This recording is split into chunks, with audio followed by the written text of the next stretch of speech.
പ്രിയപ്പെട്ട സുഹൃത്തുക്കളെ, നിങ്ങൾ എവിടെയാണ്? വീടുകളിലോ മറ്റെവിടെയോ ഒക്കെ ആകാമല്ലോ. ഇപ്പോഴത്തെ കമ്മ്യൂണിക്കേഷൻ സിസ്റ്റത്തിൽ പണ്ടത്തേക്കാൾ സൗകര്യങ്ങളുള്ളത് കൊണ്ടാണ് ചോദ്യം. ഞാൻ ഇപ്പോൾ ഒരു റെയിൽവേ സ്റ്റേഷനിലാണ് ഇരിക്കുന്നത്.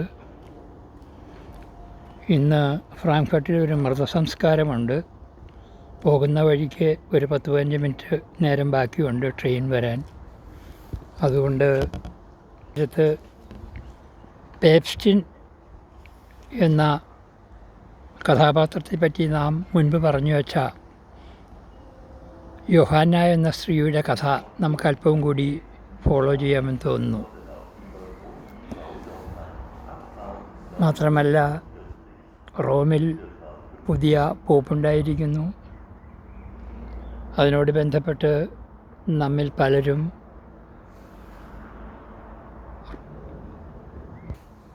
പത്രോസിൻ്റെ പിൻഗാമിയെ തിരഞ്ഞെടുക്കുമ്പോൾ സംഭവിക്കുന്ന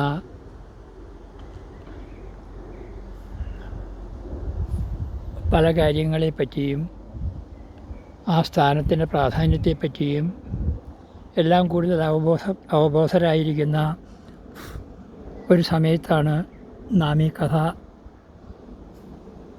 ശ്രവിക്കുന്നത്. ചുരുക്കം പറഞ്ഞാൽ പലതരത്തിലും ഈ കഥ നമ്മുടെ ചിന്തയെ ഉദ്ദീപിപ്പിക്കുന്ന ഒന്നാണ്. എക്സിസ്റ്റൻഷ്യലിസം എന്ന കാമൂസിനെ പറ്റി ഞാൻ അവതരിപ്പിച്ച ഒരു വിഷയം ഇവിടെയും സംഗതമാണ്. ഒരു സ്ത്രീ അവരുടെ ജീവിതം മുന്നോട്ട് കൊണ്ടുപോകുന്നതിന് ഏതെല്ലാം തലങ്ങൾ വരെ പോകണം എന്നെല്ലാം കാണിക്കുന്ന ഒരു സംഭവം കൂടിയാണ് യോവാന്നയുടെ ഈ ചരിത്രം.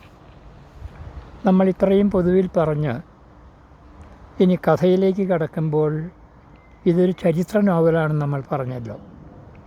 ചരിത്രം പഠിക്കുക എന്നുള്ളതാണ് പുസ്തകപരിചയത്തിൽ ഒരു ഉപകാരമുള്ള കാര്യമായി ഞാൻ കാണുന്ന ഒന്ന്.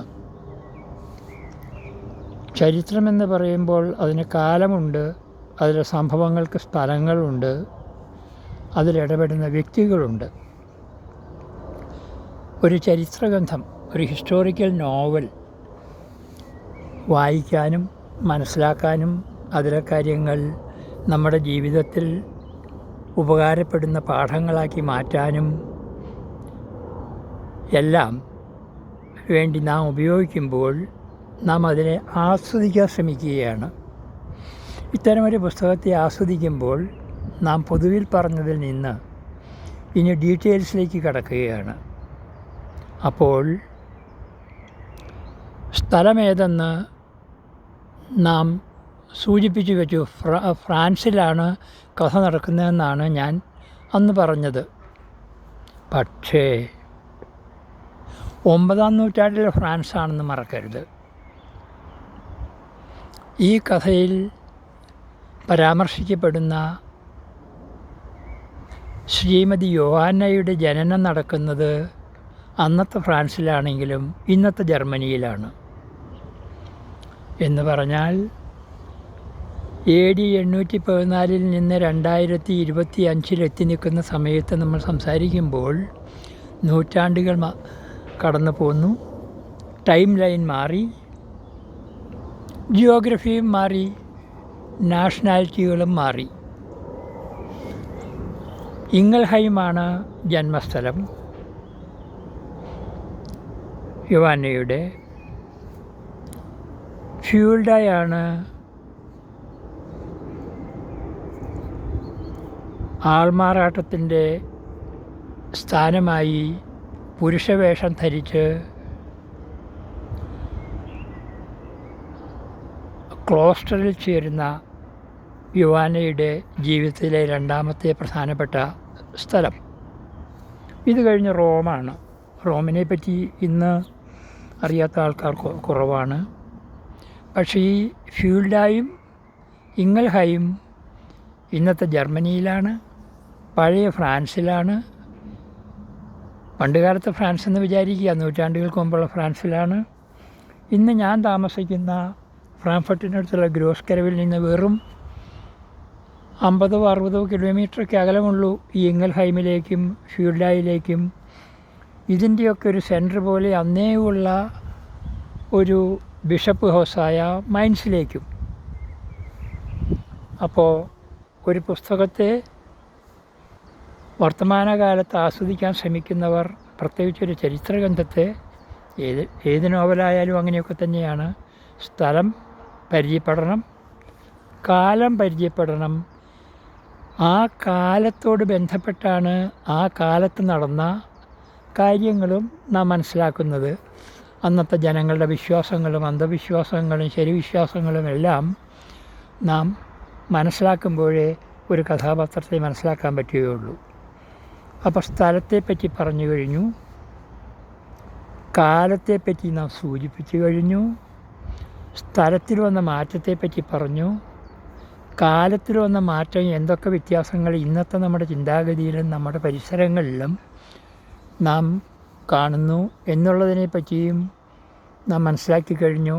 ഇനി കഥയിലേക്ക് കടന്നാൽ നമുക്ക് ഈ കഥ മനസ്സിലാക്കാൻ എളുപ്പം കിട്ടും.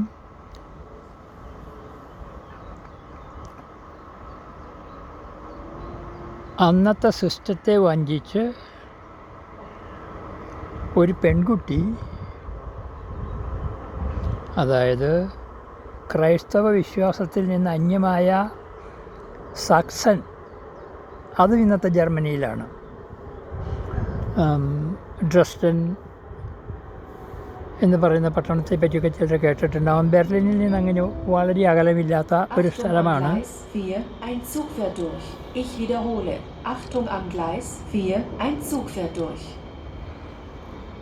ഞാൻ പറഞ്ഞല്ലോ, ഞാനൊരു റെയിൽവേ സ്റ്റേഷനിലാണ് ഇരിക്കുന്നത്, ജർമ്മനിലാണ് ഇരിക്കുന്നത്. അതുകൊണ്ട് ട്രെയിൻ വരുന്നതിന് മുന്നേ അവർ നടക്കുന്ന അനൗൺസ്മെൻ്റാണ് നിങ്ങൾ കേട്ടത്.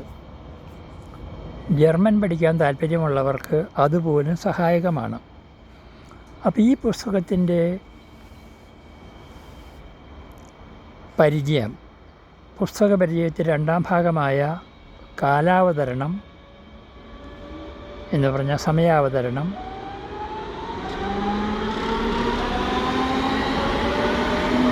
കഥാപാത്ര അവതരണം,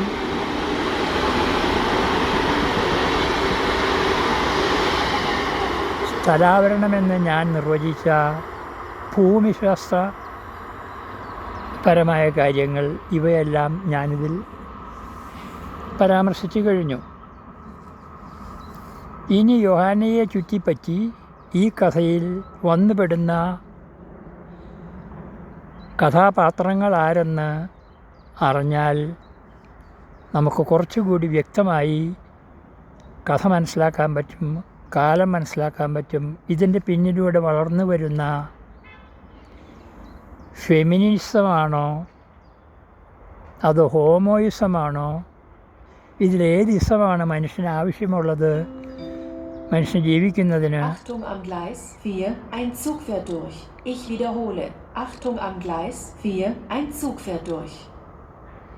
ഇങ്ങനെ പല പാഠങ്ങളും നമ്മെ പഠിപ്പിച്ചുകൊണ്ടാണ് ഈ പുസ്തകം നമ്മുടെ മുന്നിൽ കൂടെ കടന്നു പോകുന്നത് എന്ന് പറഞ്ഞുകൊണ്ട്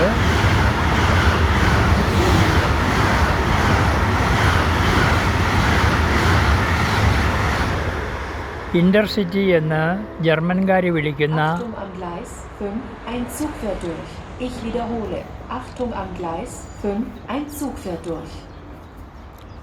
ഇൻ്റർസിറ്റി എന്ന് ജർമ്മൻകാർ വിളിക്കുന്ന ഒരു എക്സ്പ്രസ് ട്രെയിനാണ് ഇപ്പോൾ എൻ്റെ മുന്നിലൂടെ കടന്നു പോയത്. ഇനി വരുന്ന ലോക്കൽ ട്രെയിനുകൾക്ക് അവർ പറയുന്നത് നാഫെർകെയർ എന്നാണ്. അപ്പോൾ നൂറ്റാണ്ടുകൾക്ക് മുമ്പ് ഇല്ലാത്ത പലതും നമ്മുടെ മുന്നിലൂടെ സംഭവിച്ചുകൊണ്ടിരിക്കുമ്പോൾ നാം നമ്മുടെ മനസ്സിനെ ഒന്ന് പിറകോട്ട് കൊണ്ടുപോകണം എന്ന് വ്യക്തമാണ്. ഈ കഥ മനസ്സിലാക്കണമെങ്കിൽ അടുത്ത പേപ്സ്റ്റിൻ എന്ന പുസ്തക പരിചയ പങ്ക്തിയിൽ, ഈ പുസ്തകത്തെപ്പറ്റി രണ്ടാമത്തെ വീഡിയോ ആണ് ഞാൻ ഓർക്കുന്നത്, അടുത്ത മൂന്നാമത്തേത് ചെയ്യാൻ പറ്റുകയാണെങ്കിൽ അന്ന് നമുക്ക് കഥയുടെ അകത്തേക്ക് കടന്നുള്ള ഡീറ്റെയിൽസിനെ പറ്റി പറയുന്നതാണ്. ഇത്രയും സമയം നിങ്ങൾ എൻ്റെ കൂടെ ചെലവിട്ടതിൽ നന്ദി പറഞ്ഞുകൊണ്ട് ഞാൻ ഇതിനെ അവസാനിപ്പിക്കുന്നു. Thank you.